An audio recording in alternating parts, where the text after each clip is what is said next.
রান্নাঘর রান্নার আগেই হোক কিংবা রান্নার পরেই হোক এলোমেলো থাকলে কিন্তু কাজ করে একদমই শান্তি লাগে না, আর প্লাস হচ্ছে ভালোও লাগে না দেখতে। তো যাই হোক, এইদিকে দেখো আজকে হচ্ছে বারের দিন, ব্লগটা 2 দিন পরে তোমরা দেখতে পারবে।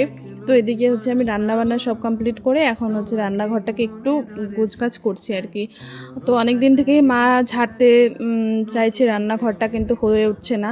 তো ভাবলাম ঠিক আছে, কবে হবে হবে আর, কিন্তু আমি ভালো করে পরিষ্কার করে মুছে, আর যেহেতু এলোমেলো হয়েছিল প্রচুর বাসনগুলো বাইরে ছিল, ওগুলো ঠিকঠাক করে মুছে রাখলাম। তারপর এইদিকে হচ্ছে ভালো করে সাইড সুইট দিয়ে মুছে আনছি, যেহেতু যখন আর কি খাওয়া হয় তখন শুধু খাওয়ার জায়গাটুকুই মোছা হয়, বাকি এইদিক ওইদিক অতটাও মোছা হয় না। তো অনেক দিন থেকে মোছা হয় না, তো ভাবলাম যে আজকে একটু ভালো করে পরিষ্কার করে নিই। তো এদিকে দেখো আমার কিন্তু সব মোছামুছি কমপ্লিট।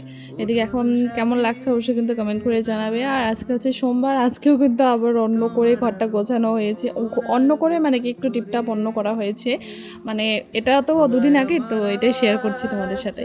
তো যাই হোক, এদিকে হচ্ছে ঠাম্মি পুজো দিয়েছে আজকে, তো আমি ঠাকুর ঘরে এসে প্রসাদ উঠিয়ে রেখে প্রসাদ খেয়ে নিলাম আগে।